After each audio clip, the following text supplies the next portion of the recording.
സ്വന്തം ശരീരത്തെ തന്നെ ആരാധിക്കുന്നവരുണ്ട്. എപ്പോഴും ചുറുക്കും ഭംഗി നോക്കി നടക്കല പരിപാടി. ഏതു നേരവും ശരീരം ശരീരം ശരീരം എന്ന് പറഞ്ഞാൽ നടക്കുള്ളൂ. അതൊരു തരം ആരാധനയാണ്. അള്ളാഹുവിനെ ആരാധിക്കുന്ന ഒരാൾക്ക് പടച്ച തമ്പുരാൻ മതി. അല്ലാഹു ഹസീബു ഹസ്ബുഹു, അല്ലാഹു മതി, അല്ലാഹു മതിയായവനാണ്. അതുകൊണ്ട് മോനെ, ആമുറുക ബിലാ ഇലാഹ ഇല്ലല്ലാഹ്, ലാ ഇലാഹ ഇല്ലല്ലാഹ് മുറുകെ പിടിക്കണമേ. കാരണം എന്ത്?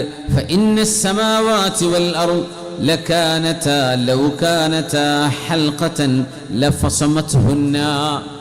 ആകാശലോകങ്ങൾ ഒന്നാകെ ഒരു റിങ്ങായി വട്ടക്കണ്ണിയായി ഒട്ടിച്ചേർന്ന് കിടക്കുകയാണെങ്കിൽ തന്നെയും ലാ ഇലാഹ ഇല്ലല്ലാഹ് കൊണ്ടത് പൊട്ടിക്കാൻ കഴിയും എന്ന് പറഞ്ഞാൽ പ്രപഞ്ചത്തിലെ ഏറ്റവും വലിയ സത്യമാണ്. ആരാധനക്കർഹൻ പ്രപഞ്ചത്തിന്റെ സൃഷ്ടാവായ അള്ളാഹുവാണ് എന്ന അറിവ്, അത് പ്രപഞ്ചത്തിന്റെ ഏറ്റവും വലിയ അറിവാണ്. ഇത് നമ്മൾ അറിയണം. അതുകൊണ്ടാണ് ഫഅലം അന്നഹു ലാ ഇലാഹ ഇല്ലല്ലാഹ്. ലാ ഇലാഹ ഇല്ലല്ലാഹ് നമ്മൾ ചൊല്ലാറുണ്ട്. അല്ലാഹു തആല ആ ചൊല്ലുന്നതിന്റെ മുമ്പ് നമ്മളോട് കാര്യം പറഞ്ഞു, ഫഅലം, യു നീഡ് ടു അണ്ടർസ്റ്റാൻഡ്, നിങ്ങൾ അറിയണം, നിങ്ങൾ പഠിക്കണം, അന്നഹു ലാ ഇലാഹ ഇല്ലല്ലാഹ്, there is no deity, nothing worthy of worship except Allah. ആരാധിക്കപ്പെടാൻ അർഹതയുള്ള ഒരു ദൈവമോ ഒന്നുമേ ഇല്ല അല്ലാഹു ഒഴികെ. ഇത് നിങ്ങൾക്ക് ബോധിക്കണം. അതിൽ അറിവാണ് നമ്മുടെ വാതിലൂടെയൊക്കെ കിട്ടുക, പ്രഭാഷണങ്ങളിലൂടെ, വായനയിലൂടെ, അറിവിലൂടെ ലഭിക്കുന്നത്. അള്ളാഹുവിനെ സംബന്ധിച്ച് അറിയണം, എന്നിട്ടാണ് ലാ ഇലാഹ ഇല്ലല്ലാഹ്. അപ്പം നമ്മുടെ മനസ്സിൻ്റെ ആരാധന അള്ളാഹുലേക്ക് മാത്രമായി മാറും. വആമുറുക ബിസുബ്ഹാനല്ലാഹി വബിഹംദിഹി, മോനെ നിങ്ങളെപ്പോഴും സുബ്ഹാനല്ലാഹി വബിഹംദിഹി ചേർത്ത് പിടിക്കണമേ, ചൊല്ലിക്കൊണ്ടിരിക്കണമേ. എന്ന് ചൊല്ലി നോക്കി, സുബ്ഹാനല്ലാഹി വബിഹംദിഹി സുബ്ഹാനല്ലാഹിൽ അദീം, സുബ്ഹാനല്ലാഹി വബിഹംദിഹി എന്ന് എപ്പോഴും മോൻ ഓർക്കണമേ, അത് ചൊല്ലണമേ, അത് ബോധിക്കണമേ. സുബ്ഹാനല്ലാഹ് എന്താ അതിനർത്ഥം? ഒരു ന്യൂനതയുമില്ലാത്തവനാണ് അല്ലാഹുവേ നീയെ. ഞങ്ങൾ ന്യൂനതയുള്ളവരാ. കുറച്ച് കഴിഞ്ഞാൽ നമ്മളൊക്കെ ഉറങ്ങും. ഈ വേളയിൽ ഒരു 5 മണിക്കൂറൊക്കെ ആണെങ്കിൽ നിങ്ങൾ ഉറങ്ങിയിരിക്കും. നമ്മൾ 8:50 തുടങ്ങിയത്. അപ്പോൾ 9:50 10:50 ആകുമ്പോൾ ഞാൻ നിർത്തും ഇൻഷാ അല്ലാഹ്. 2 മണിക്കൂർ ധാരാളമാണ്. ഇതൊരു 5 മണിക്കൂറൊക്കെ പറഞ്ഞാൽ നിങ്ങൾ ഇവിടും പോയില്ലെങ്കിൽ ഇവിടെ കിടന്നെങ്കിലും ഉറങ്ങും അല്ലേ? പിന്നെ മൈക്ക് ഓപ്പറേറ്റർമാർ ഒരു പോലും അത് കഴിഞ്ഞിട്ട് കൊണ്ടുപോകാനുള്ളതാണ്. അതുകൊണ്ട് എന്തായാലും ഓരിയിരിക്കും.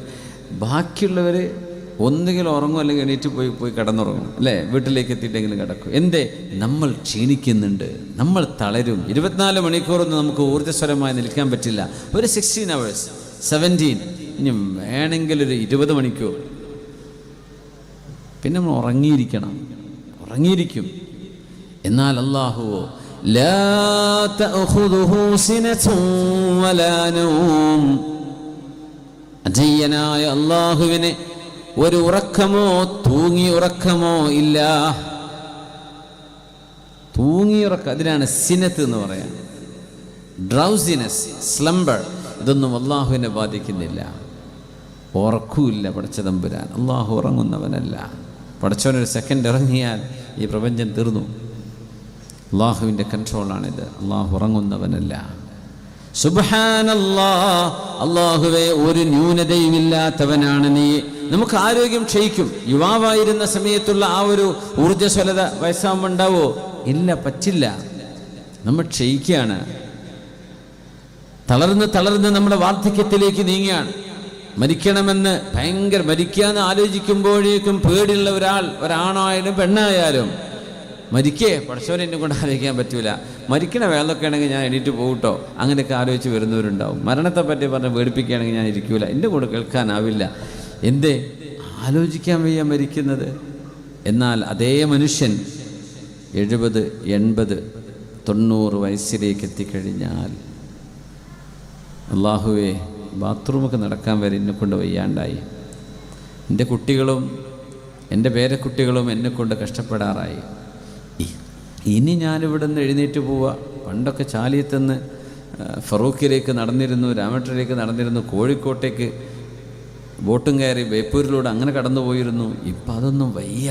അല്ലാഹു ഇനിയൊരു തിരിച്ചുപോക്ക് എനിക്കില്ല, ക്ഷയിച്ചിരിക്കുകയാണ്, വയ്യ. പിന്നെ എണീറ്റ് ഇരിക്കാൻ പറ്റാത്ത അവസ്ഥ വരും, കിടപ്പിലാവും. അപ്പോൾ മനസ്സുകൊണ്ട് പറയും, പടച്ചോനെ നീ എന്നെ കൊണ്ടുപോയിക്കോ, എന്തിനാ അവിടെ വെക്കണത്? നമ്മൾ മാനസികമായി മരണത്തിന് വേണ്ടി റെഡിയാവുന്ന, ആരോഗ്യം ഉണ്ടാവും പിന്നെ റെഡിയാവില്ല. പക്ഷെ അള്ളാഹു ആയുസ് തന്നാൽ മെല്ലെ മെല്ലെ നമ്മളതിനെ പാകപ്പെടും. ക്യാൻസർ രോഗമാണെന്ന് വിചാരിക്കും, അള്ളാഹു രോഗങ്ങൾക്ക് ശിഫ നൽകട്ടെ. അത്തരം അസുഖങ്ങളെ കൊണ്ട് അള്ളാഹു പരീക്ഷിക്കാതിരിക്കട്ടെ. ആദ്യം കേട്ടുകഴിഞ്ഞാൽ ഡോക്ടർ ഡയഗ്നോസ് ചെയ്തു, അതാണെന്ന് തോന്നുന്നു, ബോംബെയിലേക്കൊന്ന് അയച്ചു നോക്കട്ടെ സാമ്പിൾ. എങ്ങനെ പൂഴ്ത്തി വെച്ചാലും രോഗിക്ക് മനസ്സിലാവത് അല്ലേ? ആദ്യത്തെ 1-2 മാസം ഉറക്ക് ശരിയാവില്ല. അല്ലാഹുവേ ഇനി എന്ത് സംഭവിക്കുന്നു? പിന്നെ മാനസികമായി അതിലേക്ക് മെല്ലെ മെല്ലെ പൊരുത്തപ്പെടാൻ തുടങ്ങും, അഡ്ജസ്റ്റ് ആവാൻ തുടങ്ങും. ദിവസങ്ങൾ എണ്ണിത്തീരുകയാണ്, കഴിയാറായി എന്ന തോന്നൽ വരും. അല്ലാഹുവേ സുബ്ഹാനല്ലാഹ്, ഇതൊന്നും നിന്നെ ബാധിക്കുന്നില്ല റബ്ബ്, ഇതൊന്നും നിന്നെ ബാധിക്കുന്നില്ല തമ്പുരാനെ. സുബ്ഹാനല്ലാഹ്, അല്ലാഹുവേ നീ പരിശുദ്ധനാണ്, നീ ക്ഷയിച്ചു പോകുന്നില്ല, നിനക്ക് രോഗമില്ല, നിനക്ക് വാർദ്ധക്യമില്ല, നിനക്ക് ഉറക്കമില്ല, നിനക്ക് അശക്തതയില്ല, ന്യൂനതകളില്ല. ഇതൊക്കെ ഞങ്ങൾക്കാണുള്ളത്. സുബ്ഹാനല്ലാഹ്, നീ പരിശുദ്ധനാണ് റബ്ബേ. വബിഹംദിഹി, അല്ലാഹുവേ നിന്നെ ഞങ്ങൾ മുക്തകണ്ഠം സ്തുതിക്കുന്നു റബ്ബേ, നിന്നെ ഞങ്ങൾ സ്തുതിക്കുന്നു പടച്ചവനെ. അല്ലാഹുവേ എല്ലാ നന്ദിയും അർഹിക്കുന്നത് നീയാണ് റബ്ബേ, എല്ലാ നന്ദിയും. നിങ്ങൾക്ക് ശമ്പളം കിട്ടിയെന്ന് വിചാരിക്കുക, കടലിൽ നിന്ന് മത്സ്യം കിട്ടിയെന്ന് വിചാരിക്കുക, രണ്ടും ഉടമസ്ഥൻ മരിച്ചിട്ട് വരുമ്പോൾ അള്ളാഹു വെച്ചതാ, മനുഷ്യന്മാർ കൊണ്ടുപോയിട്ടതല്ല. അപ്പം നമുക്ക് ഡയറക്റ്റ് ബോധ്യപ്പെടും ഇത് പടച്ച തമ്പുരാൻ്റെ ഇടപെടല. ജോലി ചെയ്യുമ്പോൾ ആ എംപ്ലോയർ എനിക്ക് ശമ്പളം തന്നപ്പോൾ എൻ്റെ റിസ്ക് അയാളല്ലേ തന്നത്, പടച്ചവനല്ലല്ലോ എന്ന് തോന്നണ്ട. എന്തേ? ആ മനുഷ്യൻ്റെ കൽബിൽ അള്ളാഹു ഇട്ടുകൊടുത്തൊരു തോന്നലാണ് നിങ്ങളെ അവിടെ എംപ്ലോയി ചെയ്യാൻ തോന്നിയത്. ഇല്ലെങ്കിൽ എത്ര കാൻഡിഡേറ്റ്സ് വേറെ വന്നിരുന്നു, അവരൊക്കെ മാറ്റി നിങ്ങൾക്ക് ആ ജോലി കിട്ടിയില്ലേ?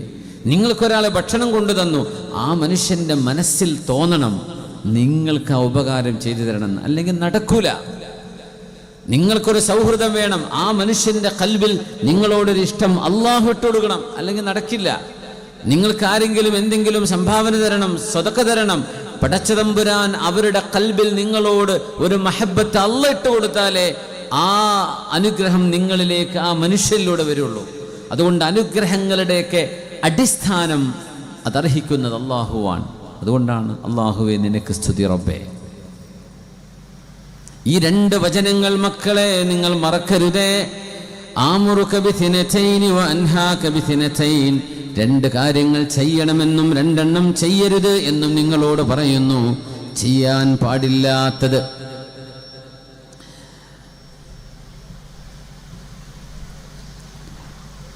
ആമുറുക ബിസുബ്ഹാനല്ലാഹി വബിഹംദിഹി, അതൊന്ന് വിശദീകരിച്ചു നിബിതങ്ങൾ. സുബ്ഹാനല്ലാഹി വബിഹംദിഹി എന്ന് മുറുകെ പിടിക്കണമേ. ഫഇന്നഹാ സകാത്തുൽ ഖൽഖി വബിഹാ യുർസഖൂൻ, എല്ലാ ജീവികളുടെയും പുരോഗതി, അവരുടെ പരിശുദ്ധി സുബ്ഹാനല്ലാഹി വബിഹംദിഹി എന്നതിലൂടെയാണ്. അല്ലാഹുവേ നീ പരിശുദ്ധനാണ് എന്ന് പറയുന്നതാണ് സൃഷ്ടികളുടെ പരിശുദ്ധി. നമ്മൾ പരിശുദ്ധരാകുന്നത് നമ്മുടെ സ്രഷ്ടാവ് പരിശുദ്ധനാണെന്ന് പറയുമ്പോഴാണ്. ഒരുത്തർ പറയില്ലേ, എനിക്ക് മന്ത്രിയുടെ നമ്പർ അറിയാം, MLA നമ്പർ അറിയാം, ഞാൻ വിളിച്ചാൽ മുമ്പ് ഇടപെടും. ചിലപ്പോൾ ഇടപെടുമായിരിക്കും, ചിലപ്പോൾ മന്ത്രിനെ എഴുതിച്ചിട്ടുണ്ടാവും എടുക്കരുത് എന്ന്, അങ്ങനത്തെ നമ്പർ ഉണ്ടാവും ചിലപ്പോൾ. എന്നാലും വീമ്പ് പറയും എനിക്ക് ഭയങ്കര ബന്ധാണ്. എന്താ പൊലിമ ആളുകൾക്കൊക്കെ. നമ്മുടെ കൂടെ അള്ളാഹുണ്ട് എന്ന് പറയുമ്പോൾ നമുക്ക് ആ ഒരു VIP തരം തോന്നണ്ടേ? ശരിക്ക് എൻ്റെ കൂടെ അള്ളാഹുണ്ട്, നിങ്ങളുടെ കൂടെ ഒരു MLA ഉണ്ട്, മെമ്പർ ഉണ്ടെന്ന് പറഞ്ഞാൽ തന്നെ എന്താണ് നിങ്ങളുടെയൊക്കെ ഒരു അഭിമാനം. ഇവിടെ ഓരോരുത്തരുടെയും കൂടെയുണ്ട് എന്ന് പറയുമ്പോൾ സകാത്തുൽ ഖൽഖ്, ഒരു കുറവില്ലാത്ത ആളാ എൻ്റെ റബ്ബ്. എന്നാ നിങ്ങളെ മന്ത്രി അടുത്ത ഇലക്ഷനിൽ തോറ്റാൽ പിന്നെ 5 കായിൻ്റെ വില കിട്ടുമോ? കിട്ടൂല. അത് ടെമ്പററിയാണ്, വളരെ താൽക്കാലികമാണ്. എന്നാലും നമ്മൾ എന്താ മേന്മ പറയരുത്. അള്ളാഹു സുബ്ഹാനല്ലാഹി വബിഹംദിഹി, നീ പരിശുദ്ധനാണ് റബ്ബേ എന്ന് പറയുന്നത് സകാത്തുൽ ഖൽഖ്, സൃഷ്ടികളുടെ പരിശുദ്ധിയാണത്. നമുക്കല്ലാഹു നൽകുന്ന വലിയൊരു മഹത്വം, എൻ്റെ റബ്ബ് ഒരു ന്യൂനതയുമില്ലാത്തവനാണ് എന്ന് പറയുന്നിടത്താണ്. വബിഹാ യുർസഖൂൻ, സൃഷ്ടികൾക്ക് മുഴുവനും ഭക്ഷണം നൽകപ്പെടുന്നതും സുബ്ഹാനല്ലാഹി വബിഹംദിഹി എന്ന ആ ഒരു ദിക്റിന്റെ പൊരുൾ കൊണ്ടാണ് നിങ്ങൾക്ക് ഭക്ഷണം നൽകപ്പെടുന്നത്. അപ്പൊ കടലിൽ പോകുന്ന ആൾക്കാരായതുകൊണ്ട് എന്ത് ചെയ്യണം? ധാരാളം ചൊല്ലണം സുബ്ഹാനല്ലാഹി വബിഹംദിഹി, സുബ്ഹാനല്ലാഹി വബിഹംദിഹി എന്നൊക്കെ പറഞ്ഞിട്ട് അല്ലേ. മാപ്പിളക്കലാസികൾ ഈ ജാലിയത്താരൊക്കെ തന്നെയല്ലേ ഉണ്ടായിരുന്നത് അല്ലേ? പഴയ കാലത്ത് ബസ് മറിഞ്ഞാലൊക്കെ കയറിട്ട് പൊന്തിക്കാൻ ഭാരം ചുമക്കുക, അള്ളാഹുവിൻ്റെ നാമങ്ങൾ ഉച്ചരിച്ചുകൊണ്ട്, ബദരീങ്ങളുടെ നാമങ്ങൾ ഉച്ചരിച്ചുകൊണ്ട്, ദിക്റുകൾ ചൊല്ലിക്കൊണ്ട്, അതൊക്കെ വലിയൊരു മനോഹരമല്ലേ. വബിഹാ യുർസഖൂൻ, മക്കളെ നിങ്ങൾ അറിയണമേ, നിങ്ങൾക്ക് ഭക്ഷണം നൽകപ്പെടുന്നത് പോലും അതിൻ്റെ വലിയൊരു കാരണം അള്ളാഹു പരിശുദ്ധനാണ് എന്ന് നിങ്ങൾ മനസ്സിലാക്കുകയും വബിഹംദിഹി, അള്ളാഹുവിന് നിങ്ങൾ നന്ദി ചെയ്യുകയും ചെയ്യണം. അപ്പോഴേ റിസ്ക് കിട്ടുള്ളൂ എന്നാ. എന്നല്ലാതെ ഈ പറയുന്നതിൻ്റെ അർത്ഥം എന്താണെന്ന് നോക്കാതെ അറിയാതിരുന്നാൽ അതിൻ്റെ ആ ഒരു സത്ത കിട്ടാൽ, ഭൂമിക്കുള്ളിൽ വെച്ചാൽ ഇത്ര നാൾ ഇന്ന സാധനങ്ങളൊക്കെ ആഡ് ചെയ്ത് ആറ്റിക്കുറുക്കിയെടുത്ത ഔഷധമായിരുന്നു കുടിച്ചിരുന്നത് എന്ന് കുടിക്കുമ്പോൾ ബോധമല്ലെങ്കിൽ ആ മനുഷ്യനത് ആസ്വദിക്കാൻ കഴിയില്ല. സുബ്ഹാനല്ലാഹി വബിഹംദിന്റെ അർത്ഥം എന്താണെന്ന് അറിയാതെ നടന്നാൽ ആ ദിക്റിന്റെ പൊരുൾ നമുക്ക് ലഭിക്കുന്നില്ല. സുബ്ഹാനല്ലാഹ്, അല്ലാഹ് ഈസ് ട്രാൻസെൻഡൻസ്, അല്ലാഹു എല്ലാവിധ ന്യൂനതകളിൽ നിന്നും മുക്തനാണ്. വബിഹംദിഹി, all praises are due to Allah, എല്ലാ പ്രകീർത്തനങ്ങളും അള്ളാഹുവിന് അവകാശപ്പെട്ടതാണ്. പക്ഷെ മനുഷ്യരോട് നന്ദി പറയണം എന്ന് വിചാരിച്ചു ഒരാളൊരു ഉപകാരം ചെയ്യുമ്പോൾ ഞാൻ അള്ളാഹിനോട് നന്ദി പറയും പോയിക്കോ, അങ്ങനെയല്ല, അയാളോട് നന്ദി പറയണം. കാരണം മല്ലം യഷ്കുരിന്നാസ ലം യഷ്കുരില്ല, ജനങ്ങളോട് നന്ദി പറയാതിരുന്നാൽ അള്ളാഹുവിനോട് നന്ദി പറയൽ ശരിയാവില്ല. അള്ളാഹുവിനോട് നന്ദി പറയുന്നതോടൊപ്പം മനുഷ്യരോട് നിങ്ങൾ നന്ദി പറയണം എന്ന് പുണ്യ നബി സല്ലല്ലാഹു അലൈഹി വസല്ലം. അപ്പം നന്ദി നിങ്ങളുടെ മനസ്സിലുണ്ട്.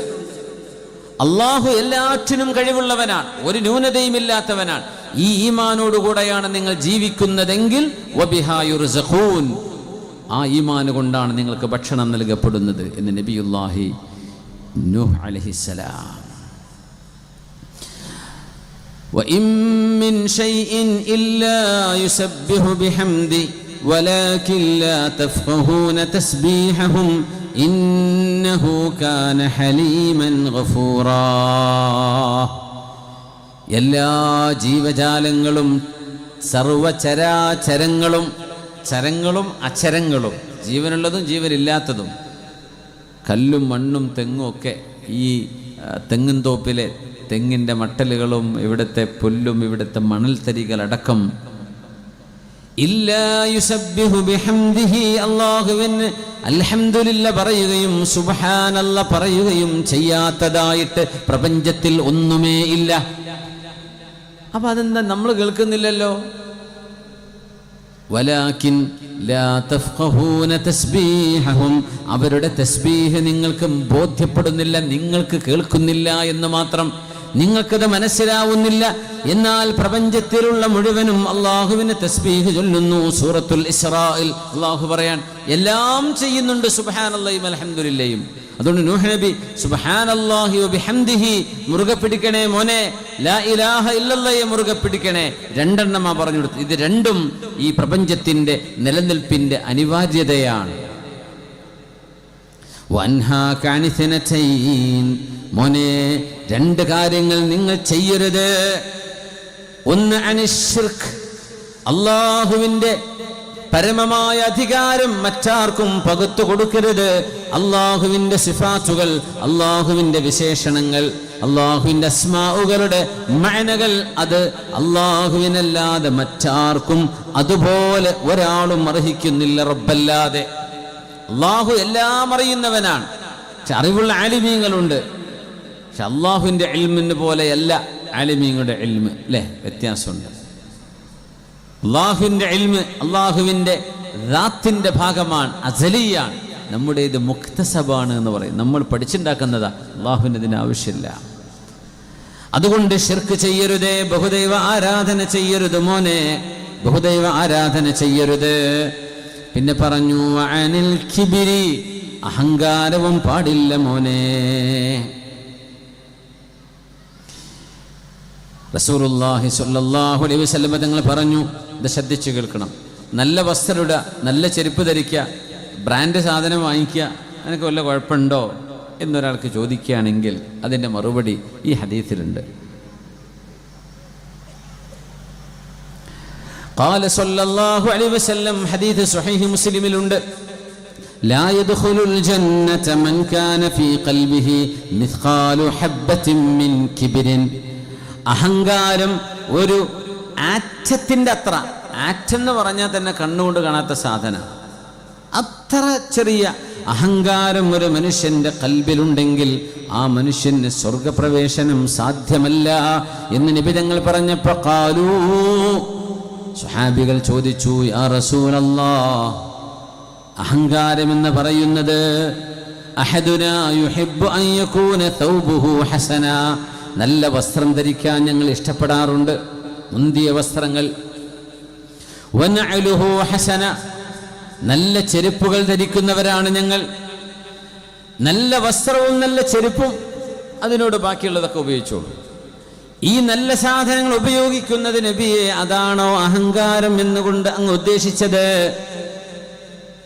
അപ്പൊ നബി തങ്ങളുടെ മറുപടി, ഇത് അഹങ്കാരമല്ല, ഇന്നല്ലാഹ ജമീലുൻ യുഹിബ്ബുൽ ജമാൽ, അല്ലാഹു സൗന്ദര്യമുള്ളവനാണ്, സൗന്ദര്യം അല്ലാഹുവിന് ഇഷ്ടമാണ്.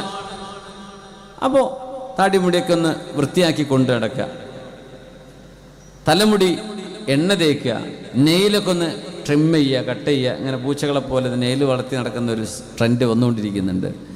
നഖം മുറിക്കൽ പ്രവാചകന്മാർ മുഴുവൻ ലോകത്ത് പഠിപ്പിച്ച ഫിത്രത്തിൽ